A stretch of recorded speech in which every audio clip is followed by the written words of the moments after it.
At the end of a meeting or a presentation, you'll often want to open the floor to your audience and give them the opportunity to ask questions. Now, we've already seen the chat pod in action a couple of times, and although you could use it for a question and answer session, if you expect a lot of questions from many different attendees, a better solution is to use the dedicated Q&A pod. You open it from Pods, Q&A. So this is the Q&A pod from the host's perspective. As the host, you can click here to switch to the participant view. And as you can see, it's limited to just this field down here at the bottom where they can type in their questions. The questions and answers will appear in this main portion of the pod, but as the host, you can control which questions will appear and which ones you'll answer. Both hosts and presenters can field and answer questions. So I'm going to switch back to the presenter view. Okay, so as a host, I can see that Zach here has asked a question. When a participant asks a question, the only people who can see it are the hosts and presenters and the person who asked the question. Other participants can't see a question until the host or presenter decides to make it visible. So if we switch to the participant view, you can see the Q&A pod is still empty. So as the host, I see this question about the website has been asked. To reply to a question, I first select it, and then I can type my response. Next, you have the choice of either replying privately to this person who asked the question, or you can reply to everyone. And I think in this case, everyone should know the answer to this question, so I'll click Send to All. And at that point, the user's question and my reply appear in every attendee's Q&A pod. So you can see that's what it looks like to the participant. Now, in some cases, you might be hosting a meeting with other hosts or presenters, and some of the presenters might be better suited to answering different types of questions. So a follow-up question has been asked here: will the site be at 100% at launch?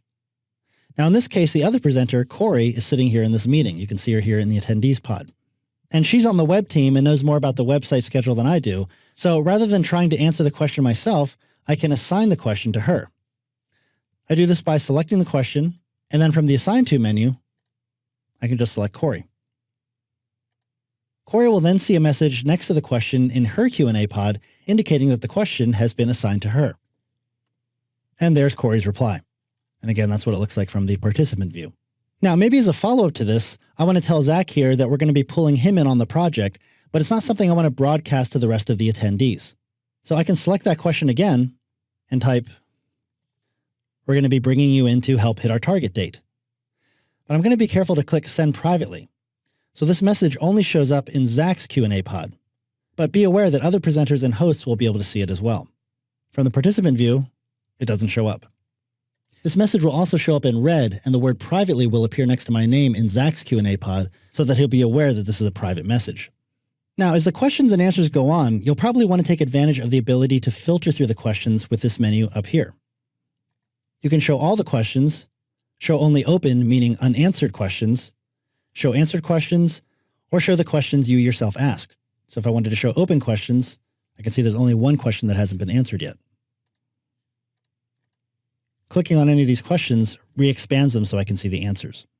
So that's the basic gist of the Q&A pod. When the meeting is over, you can come up to the Options menu, and from here you have the ability to export the Q&A log or transcript as either a rich text file you can save on your computer, or you can email it to yourself or others. I'll just choose Save as RTF, and I'll save it to my desktop. So here's the text transcript of the Q&A. And you can see here that it's divided into answered and open questions. Notice that it also includes the private message I sent to Zach, so just be aware of that if there's sensitive information you don't want to send to others that you may send this text file to. But since this is a text file, I can simply select that text and delete that portion if I don't want anyone else to see it. And if necessary, I can save the document. And that's working with the Q&A pod in Connect.